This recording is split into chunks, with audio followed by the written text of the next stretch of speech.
আল্লাহর এক বান্দি সন্তান নিয়ে সংসার চালায়, স্বামীর হালাত বড় খারাপ। হঠাৎ কোন রকম কাজ করলে ঘরের চুলায় আগুন জ্বলে, যদি কাজ না করে বাচ্চাদের পেটে খানা যায় না, চুলায় আগুন জ্বলে না। এই অবস্থা যখন শুরু হয়ে গেল, একদিন দুদিন, এত গরিব, কোথায় পাবে টাকা পয়সা? টাকা নাই, চুলায় আগুন জ্বলে না, খানাও নাই। আল্লাহর বান্দি নিজে টেনশন আর পেরেশান, আমি নিজে না খাইয়া থাইকা কাটায় দিব, কিন্তু বাচ্চার ক্ষুধা আর কান্না সহ্য করা যায় না। এর নাম মা। এর নাম কি?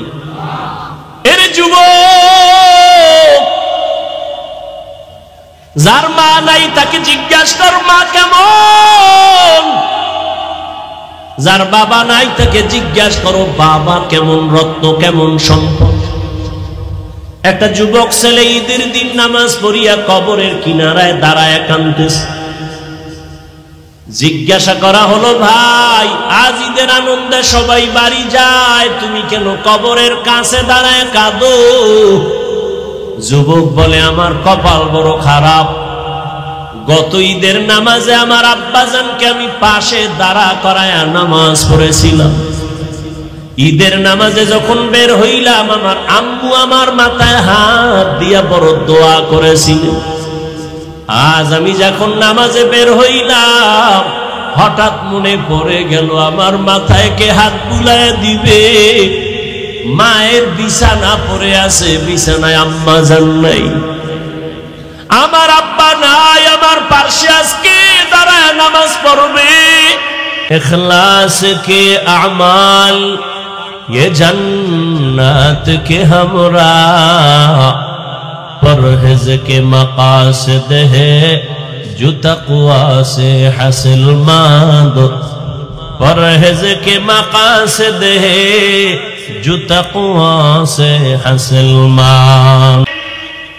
ओ যুবক, ওই মা বাবার দোয়া ছাড়াই চেয়ারে বসতে পারি নাই। ওই মা বাবার চোখের পানি আর দোয়া ছাড়া তুমি টাকার মালিক হতে পারো নাই। ওই মা বাবার চোখের পানি আর দোয়া ছাড়া তুমি পরীক্ষায় পাশ করতে পারো নাই, গাড়ির মালিক হতে পারো নাই, সম্মানের মালিক হতে পারো নাই। ওই মা বাবার দোয়া ছাড়া জীবনে সফলতার দরজা খুলবে না রে সন্তান। ওই আল্লাহর বান্দি না খাইয়া চোখের পানি ছেড়ে কান্না করে, কোথায় যাবে? নিজের খানার চিন্তা নাই, কিন্তু বাচ্চাগুলো না খেয়ে কান্না করে, উপায় কি? নিরুপায় হইয়া হঠাৎ অন্তরের মধ্যে একটা চিন্তা আসলো, আমার বাড়ি থেকে একটু দূরে একটা এলাকা, ওখানে একটা বড় টাকাওয়ালা আছে, কিন্তু তার চরিত্র খারাপ, জেনা করে, মদ পান করে, জীবনে এমন কোনো গুনাহ নাই, করে নাই। কিন্তু মা সন্তানের ক্ষুধা বরদাস্ত করতে না পেরে ওই গুনাহগার জেনাকার ওই বড় লোকের দ্বার প্রান্তে গিয়া হাজির হয়ে গেল। ডাক দিয়া কয়, ভাই আমারে কিছু টাকা ধার দিবেন, আমার সন্তানগুলো না খাইয়া মরার উপক্রম হয়ে গেছে, আমি মা কান্না সহ্য করতে পারি না। ওই গুনাহগার বান্দা বলে, ঠিক আছে দিব, তবে শর্ত, আজকের রাতের জন্য তুমি তোমার দেহটা আমাকে অক্ষ করে দিতে হবে। আল্লাহর বান্দা চিন্তায় পড়ে গেল, আমার এই জীবনে শরীরে কেউ একটা টাচ করে নাই, আমার চরিত্রের উপরে কেউ একটা আঘাত করে নাই, কিন্তু আমি সন্তানের মুখের কান্না সহ্য করতে পারি না। ক্ষুধার যন্ত্রণায় কান্না করে করে মাটিতে গড়াগড়ি। এখন কি করি আমি? এই সন্তানের খুশির করার জন্য, খানার জন্য কি আমি আমার দেহটাকে বিলাইয়া আমি সন্তানের খানার জন্য টাকা নিব? কিছুক্ষণ ভাবার পর, ও টেকনাফের আম্মা জানেরা, একটু চিন্তা করেন, আল্লাহর ভয় কাকে বলে? আল্লাহর বান্দির মধ্যে জাহান্নামের ভয়। ও আম্মা জান, আপনাদের কপাল কত ভালো, আপনার এত দামি নারী, এত সম্মান আল্লাহ আপনাদের দান করেছেন। আপনারা নবীদের মায়ের মতো মা, সাহাবায়ে কেরামদের মায়ের মতো সম্মানিত মা। আপনারা তো আলেমের মায়ের মতো মা, হাফেজে কোরআনের মায়ের মতো মা। এই স্টেজে কত হাফেজে কোরআন, কত আলেম আজকে মাথায় পাগড়ি নিয়েছে, সম্মান নিয়েছে। এদের মা বাবার মতো আজকে আনন্দে আর কেউ নাই। এরে আম্মা জান, আপনারা তো দামি, এত দামি। আপনারা তো খাদিজা রাদিয়াল্লাহু আনহার মতো দামি নারী, ফাতেমা রাদিয়াল্লাহু আনহার মতো দামি নারী, আয়েশা রাদিয়াল্লাহু আনহার মতো দামি নারী, ইসমাইল নবীর মা হাজরা আলাইহা সালামের মতো দামি নারী, ঈসা নবীর মা মারিয়াম আলাইহা সালামের মতো দামি নারী। ওই বেঈমান ফেরাউন যে আল্লাহর বিরুদ্ধে গিয়া নিজের খোদা দাবি করলো, অথচ তার ঘরে তার স্ত্রী আসিয়া আল্লাহর এমন পেয়ারা বান্দি হয়েছে। আল্লাহর নবী বলেন কিয়ামতে জান্নাতে আসিয়ার সাথে তার বিবাহ হয়ে যাবে। ওরে পর্দার আড়ালের আম্মা জান, আল্লাহর ভয় অন্তরে জমা করেন। আপনি যদি নামাজ পড়তেন আর স্বামীকে যদি বুঝাইতেন, ও স্বামী, আমার মা বাবার ঘর আর মায়া ছাইরা তোমার ঘরে চলে আসছি, না খাইয়া থাকলেও আসি, খাইয়া থাকলেও আসি, তবে তোমার কাছে আমার জীবনের একটা দাবি, কোনদিন হারাম আর অবৈধ টাকা এই ঘরের মধ্যে ঢুকাইবা না। হারাম টাকা খাইয়া আমাদের পবিত্র রক্ত নাপাক করব না, সন্তানের রক্ত নাপাক করব না। এরে আম্মা জান, আপনি যদি হাসি মুখে স্বামীকে বুঝাইতেন আর নামাজ পড়ে দোয়া করতেন, কোন স্বামী জীবনে হারাম টাকা, অবৈধ টাকা ঘরে নিতে পারত না। এরে আম্মা জান, ওই একটা নারীর কেমন ইমানি পাওয়ার দেখেন। যখন ওই লোকটা বলল, যুবক জিনাকার, বলে তুমি যদি আমার থেকে টাকা নাও, ধার লাগবে না, টাকা নিয়ে যাও, আজকে রাতের জন্য তোমার দেহটা আমাকে দাও। মহিলা সন্তানের চিন্তায় পড়িয়া শেষ পর্যন্ত বলে, ঠিক আছে, টাকা আমাকে দাও, আমি না খায়া থাকতে রাজি, বাচ্চার কান্না সহ্য করতে পারি না, টাকা দিবা, আজকে রাতের জন্য তুমি আমার দেহটা ভোগ করবা। আমি এর উপরে রাজি হয়ে গেলাম। রাতের গভীর ওই জিনাকার আল্লাহর গোলাম রাতের অন্ধকারে রুমের মধ্যে ওই মহিলাকে ঢুকাইয়া, চারদিকের দরওয়াজা জানালা বন্ধ, এবার ওই জিনাকার যুবক টাকার বাহাদুরি দিয়া বলে, আসো। এ কথা বলার পরে দেখে ওই আল্লাহর বান্দি কেমন যেন হাউমাউ করে কান্না করতেছে। ওই আল্লাহর বান্দা ডাক দিয়া বলে, আমি তোমার গায়ে এখনো টাচ করি নাই, তুমি এখানে কেন কাঁদো? তোমাকে কোনো ভয়ও দেখাই নাই, তুমি কেন কান্না করো?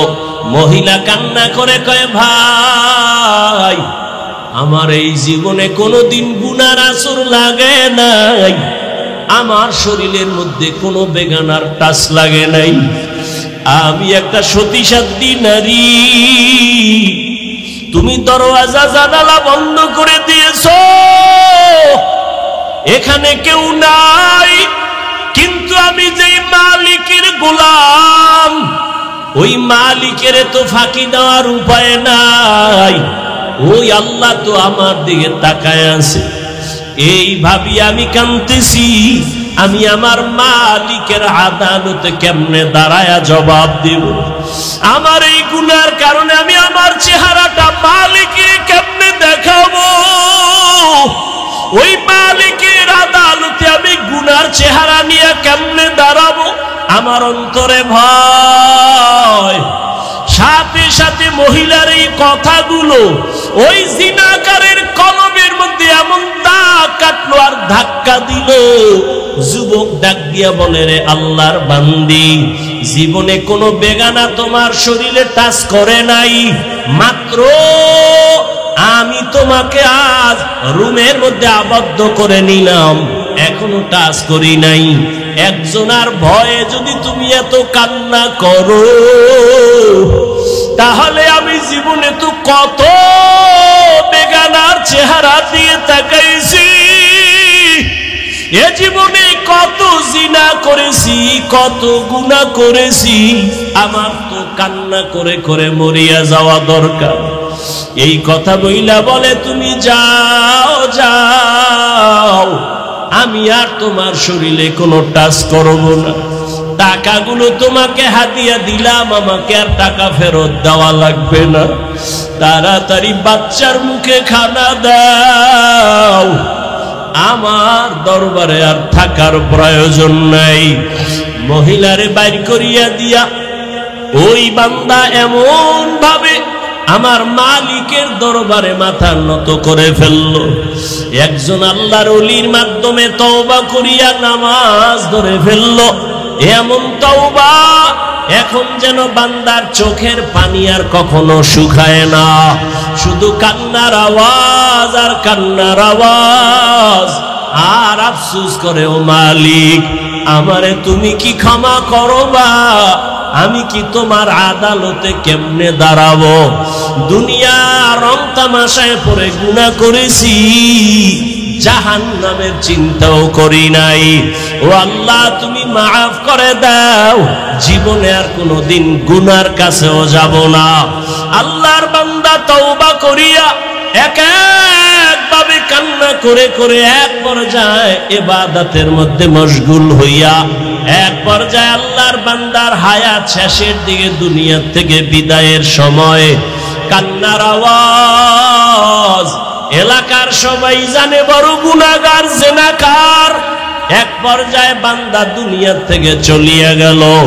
ওই সময়ের একটা নিয়ম হইল, মানুষ যখন মরিয়া যাইতো, দাফন কাফনের পরে তার বাড়ির দরজার ভেতরে লোকটা যদি ভালো থাকতো, দরজায় লেখা থাকতো, গেইটে লেখা থাকতো লোকটা ভালো ছিল। আর যদি অপরাধী হইতো, দরজায় লেখা থাকতো লোকটা বড় খারাপ ছিল। কে লেখতো জানা নাই, সবাই দেখতে আসতো এই লোকটা যে মারা গেল তার দরজায় কি লেখা। এই বান্দা যখন মরিয়া গেল, এই যে মহিলার সাথে এমন কিছু হইছে এলাকার কেউ জানে নাই। আল্লাহর বান্দা গুনাহ থেকে ফিরিয়া তওবা করে দুনিয়া থেকে চলে গেল। দুনিয়া এলাকায় খবর হয়ে গেল ওই অপরাধী জাহান্নামী পাপী আর দুনিয়ায় নাই। যখন সবাই খবর পাইয়া বাড়ির দরজা দিয়া যায় আর গেটের দিয়ে তাকায়, দেখিনি তার বাড়িতে লেখা বড় খারাপ ছিল, কিন্তু না, ওই বাড়ির দরজায় গেটে দেখে সবাই লেখা আছে কদ গফারাল্লাহু লিল কিফল। রহমতের নবী হাদিসে পাকের মধ্যে বলেন, ওই বান্দার ব্যাপারে দরজায় লেখা কদ গফারাল্লাহ, আল্লাহ তাকে মাফ করে দিয়েছেন। কিফলি নামের বান্দাকে আল্লাহ মাফ করেছেন। সবাই আশ্চর্য হয়ে গেল, এই বান্দা এত বড় গুনাহগার, জিনাকার, মদের আড্ডায় বসে থাকে, এরে আল্লাহ কেন মাফ করলেন? তদন্ত নিয়া খবর নিতে নিতে দেখে ওই আল্লাহর বান্দির ঘটনা, ওই মহিলার চোখের পানি তার জন্য হেদায়েতের কারণ হয়ে গেছে। এরে আল্লাহর বান্দি, পর্দার আড়ালের মা, ও আমার কলিজার যুবক, একটু আগেও বলেছিলাম তোমার আমার আল্লাহ এক, নবী এক, কোরআন এক, কাবা এক, ধর্ম এক, কালেমা এক।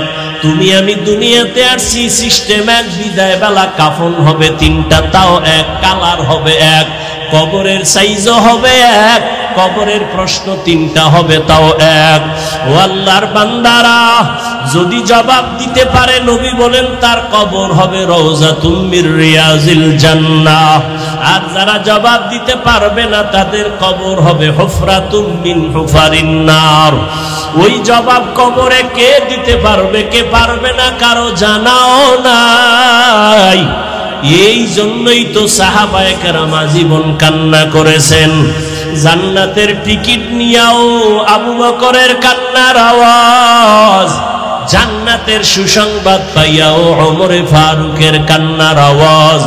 ও আমার কলিজার যুবক, এখনো সময় আছে, আমার আল্লাহর আযাবের ভয় অন্তরে জমা করো। আল্লাহর আযাবের ভয়ে যদি সাহাবায়ে কিরাম কান্না করেন, তাদের কত সুন্দর নামাজ, কত সুন্দর রোজা, কত সুন্দর তাকওয়া, কত সুন্দর আমল, এরপরেও যদি কাঁদে, তোমার আমার তো নামাজ নাই, রোজা নাই, তেলাওয়াত নাই, কোনো আমল নাই, কোনো তাকওয়া নাই, তোমার আমার কি পরিমাণ কান্না করা উচিত। কারণ তুমি আমি মরিয়া গেলে জাহান্নামে যদি হয়ে যাই, জাহান্নামের আগুন সহ্য করা যাবে না। জাহান্নামের আযাবের ভয় এত ভয়ঙ্কর, আল্লাহর এই জাহান্নামের ভয়ে পাথর পর্যন্ত কান্না করে। আল্লাহ নিজে বলেন, থুম্মা কাসাত কুলুবুকুম মিন বাদি যালিকা ফাহিয়া কাল হিজারাহ আও আশাদ্দু কাসওয়া ওয়া ইন্না মিনাল হিজারাতি লামা ইয়াতাফাজ্জারু মিনহুল আনহার ওয়া ইন্না মিনহা লামা ইয়াশাক্কাকু ফায়াখরুজু মিনহুল মা ওয়া ইন্না মিনহা লামা ইয়াহবিতু মিন খাশিয়াতিল্লাহ ওয়া মাল্লাহু বিগাফিলিন আম্মা তা'মালুন। আল্লাহ কোরআনে বলতেছেন, ওরে জাহান্নামের আযাবের ভয়, আল্লাহর ভয়, এমন কিছু পাথর আছে কান্না করে করে ঝর্ণা প্রবাহিত করেছে। ওই চট্টগ্রামের বহু পাহাড়ে গিয়া দেখবা অনবরত পানি পড়ে ঝর্ণার মতো। আল্লাহর কোরআন বলে ও কাঁদে জাহান্নামের আযাবের ভয়। কারণ আল্লাহ তো বলেছেন জাহান্নাম এত ভয়ঙ্কর, আমি আল্লাহ জাহান্নামের আগুন জ্বালাইতে পাথর আর মানুষ ব্যবহার করব। ওয়াকুদুহান নাসু ওয়াল হিজারা, মানুষ আর পাথর দিয়া জাহান্নামের আগুনকে আল্লাহ জ্বালাবেন। এই ভয়ে আপনার আমার নবী যার কোনো গুনাহ নাই, ওই নবী পর্যন্ত কান্না করতেছেন। আম্মা জান আয়েশা রাদিয়াল্লাহু আনহা বলেন, ইয়া রাসূলুল্লাহ কেন কাঁদেন? রহমতের নবী বলেন, ও আয়েশা, কিয়ামতের দিনের কথা মনে পড়েছে। হাসরের মাঠে আমার উম্মতের কি উপায় হবে, এই ভয় আমার চোখে পানি। নবীজিকে আম্মা জান বলেন, কি ভয়ঙ্কর হবে হাসরের মাঠ। আল্লাহর নবী বলেন, আয়েশা, এ জমিনটা কিয়ামতের মাঠে পরিণত হবে। মানুষ, নারী আর পুরুষগুলো সবাই উলঙ্গ দাঁড়ায় যাবে। নারীরা উলঙ্গ দাঁড়াবে, পুরুষেরা উলঙ্গ দাঁড়াবে। অন্যদিকে সূর্যের গরম, মাথার মগজগুলো ভাতের মারের মতো ফুটতে থাকবে। অন্যদিকে জাহান্নামের আওয়াজ। আবার আমার আল্লাহ রাগান্বিত আওয়াজ দিয়া বলবেন, লিমানিল মুলকুল ইয়াউম লিল্লাহিল ওয়াহিদিল কাহ্হার। ও আল্লাহর বান্দারা, গুনার কথা স্মরণ করিয়া চোখের পানি ছাড়ো, আর আমার মালিকের মনে মনে ডাক দেওয়ার বলো, হে আল্লাহ, এই ময়দানে আমার মতো গুনাহগার কেউ নাই। আমারে সবাই কত মোহাব্বত করে, সম্মান করে, চেয়ার দেয়, অথচ আমার গুনার খবর কেউ জানে না। যদি গুনার খবর জানতো কেউ, আমাকে চেয়ারে বসাইতো না। আমার মাওলা কেমন দয়ার মালিক। আল্লাহ গুনার খবর জানিয়াও বলে, বান্দা আমি তাড়ায়া দেই নাই, বরং রহমতের দরজা দিয়া ডাকতেছি, আয় আয় আয়, লা তাকনাতু মির রাহমাতিল্লাহ। আমার দয়ার দরজা থেকে তুই কই ভাগো? ওরে বান্দা, তোরে আমি আদর করে বানাইছি, আমি চাই না তুই জাহান্নামের আগুনে জ্বলবি।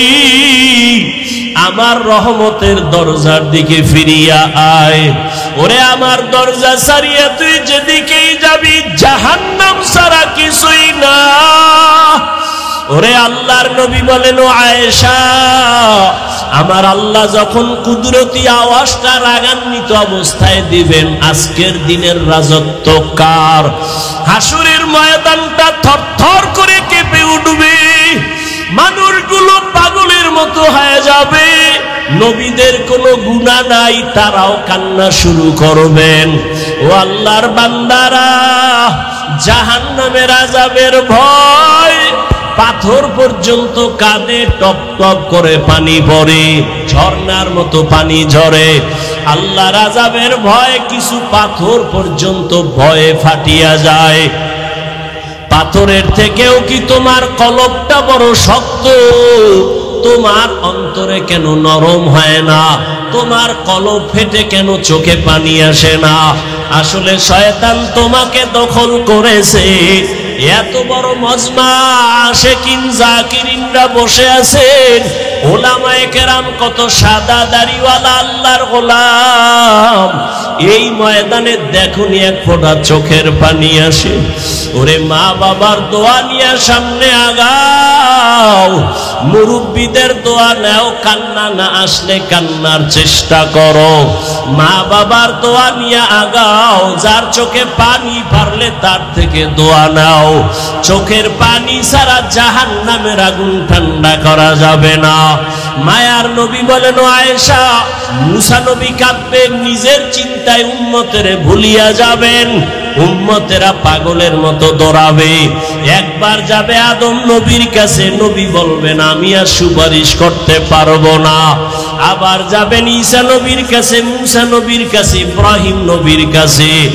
ঘুরতে ঘুরতে ঘুরতে ঘুরতে উম্মতেরা নিরাশ হইয়া শেষ পর্যন্ত তালাশ করবে আখিরি নবী কই। আমি মুহাম্মদের তালাশ করা শুরু করবে। আম্মা জান আয়েশা বলেন, নবী আপনাকে উম্মতেরা কোথায় পাবে? মায়ার নবী বলেন, আমি তখন আমার মালিকের কুদরতের কাছে হাজির, মাকামে মাহমুদে সেজদায় পড়ে কান্না করব। সব নবীরা নিজেদের চিন্তায় কাঁদবেন, আর আমি মুহাম্মদ একমাত্র আমি কান্না করব, একবারও বলবো না আল্লাহ আমারে বাঁচাও, আমাকে দয়া করো। আমি শুধু একটাই আওয়াজ দিব, আমার উম্মতের বাঁচাও, আমার উম্মতের বাঁচাও, আমার উম্মতের বাঁচাও। আমার একটা উম্মত যেন জাহান্নামের আগুনে না যায়। আমার আল্লাহ তখন বলবে, নবী কাঁদিয়েন না, মাথা উঠান, আপনার উম্মত গুলো ধৈরা ধৈরা আপনি জান্নাতের দিকে নিয়ে যান। আম্মা জান আয়েশা বলেন, আপনি তখন কি করবেন? মায়ার নবী বলেন, আয়েশা, আমি তখন আমার উম্মত গুলোরে বাছাই করে ধরে ধরে কাউসারের কাছে নিয়ে দাঁড় করাবো। লাইনে দাঁড় করাইয়া আমি আমার নিজের হাতে আমার মায়ার উম্মতের কাউসারের পানি পান করাবো। আম্মা জান বলেন, নবীজি, কোটি কোটি কোটি মানুষের ভেতরে আপনার উম্মতের আলোতে ঝলমল করতে থাকবে। আমি দেখে দেখে আমার উম্মতের কাউসারের পানির লাইনে দাঁড় করাবো। আমি পেয়ালা ভরে পানি দিব আমার উম্মতের পিপাসা নিবারণের জন্য। হঠাৎ আমার উম্মতের পানি পান করাবার এক পর্যায়ে মাঝখানে পর্দা পড়ে যাবে। আমি বলবো, ফেরেশতারা, লাইনে উম্মত কি শেষ? বলে, না না, আরো উম্মত বাকি আছে, পর্দা দিলা কেন? ফেরেশতারা বলবেন, হে নবী, এই উম্মত গুলো আপনার ভেজালওয়ালা উম্মত, এরা আপনি দুনিয়া থেকে যাওয়ার পরে সুন্নতের মানে নাই, নিজেও নামাজ পড়ে নাই, যারা নামাজ পড়তো তাদেরও পছন্দ করে নাই, নিজেও হালাল খায় নাই, যারা হালাল খাইতো তাদের পছন্দ করে নাই, নিজেও পর্দা করে নাই, যারা পর্দা করতো তাদেরও পছন্দ করে নাই। আল্লাহর নবী বলেন, তখন আমি কষ্ট পায়া বলবো, সোহকান সোহকা, ও ও ভেজাল উম্মতেরা, আমার থেকে তোমরা দূরে সরে যাও। আমি আজ তোমাদের স্বীকার করতে চাই না। আমার আল্লাহর অর্ডার হয়ে যাবে, কুদরতি আওয়াজ দিয়া বলবেন, ও জাহান্নামের ফেরেশতারা, বেনামাজিগুলো ধর, জাহান্নামের শিকল লাগায়া বাঁধো। জাহান্নামের শিকল হাতে পায়ে লাগায়া টানা শুরু করবে। ওয়াসিকাল্লাযীনা কাফারু ইলা জাহান্নামা যুমারা হাত্তা ইযা জাউহা ফুতিহাত আবওয়াবুহা وقال لهم خزنتها ألم يأتكم رسل منكم يتلون عليكم آيات। জাহান্নামের শিকল লাগানো মাত্র ওরে তোমার আমার শাস্তি শুরু হয়ে যাবে। ওরে আমলনামাটা বাম হাতে চলে আসবে, কপাল বড় খারাপ হয়ে যাবে। জানি না নবী কি আমারে তাড়াইয়া দেন নাকি। ওই কাতারে যদি বাবা আমি পড়িয়া যাই, আমার উপায় কি হবে? কিয়ামতের দিন জাহান্নামের গরম তো সইতে পারবো না। দুনিয়াতে একটা মশার কামড় সইতে পারি না, জাহান্নামের আযাব কেমনে সহ্য করবে রে যুবক? ও বেনামাজি বাবারা, ও দাড়ি কামানেওয়ালা বাবারা, ও বেপরদাওয়ালা বাবারা, ও মা বোনেরা, মাওলার কাছে 2 ফোঁটা চোখের পানি সারিয়া দাও। কান্না না আসলে দেখো ডানে বামে কার চোখে পানি। হাতটা বাড়াইয়া দোয়া নাও। ওই জাহান্নাম বড় ভয়ঙ্কর। ওরে আল্লাহ অর্ডার করবে, বাম হাতে জাহান্নামীদের আমলনামা দেওয়া হবে, তবে সোজা হাতে দেওয়া হবে না। আল্লাহ রাগান্বিত আওয়াজ দিয়ে বলবেন, ফেরেশতা, এই বেঈমান নাফরমানের আমি দুনিয়াতে কম মায়া করি নাই। আমার দেওয়া পানি, আমার দেওয়া মাছ, আমার দেওয়া সূর্যের আলো, আমার দেওয়া চাঁদের আলো, আমার দেওয়া কত নিয়ামত আমি খাওয়াইলাম, একবারও শুকর আদায় করে নাই। এখন আমি সোজা হাতে আমলনামা দিব না। এই গুনাহগার নাফরমানের বুকের মাঝে ছিদ্র করিয়া দাও।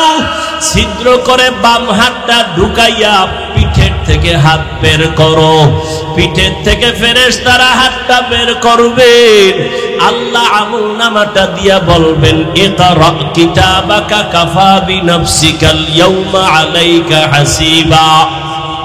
আমলনামা দিলাম, পড়িয়া দেখ।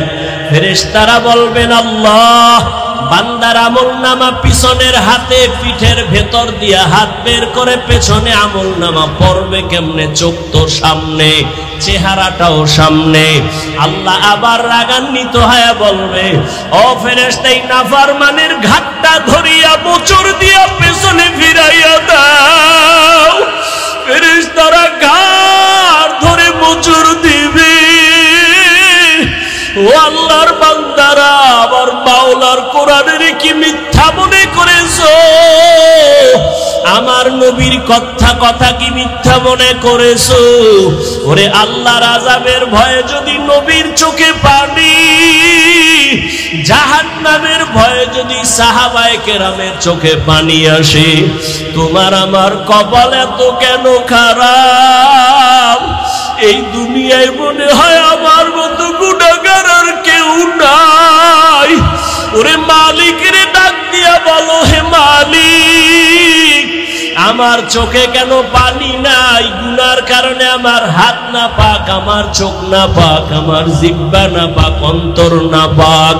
ওরে দুনিয়ার ঘরে আগুন লাগলে পানি ছাড়া ঠান্ডা যেমন হয় না, জাহান্নামের আগুন চোখের পানি ছাড়া ঠান্ডা হবে না।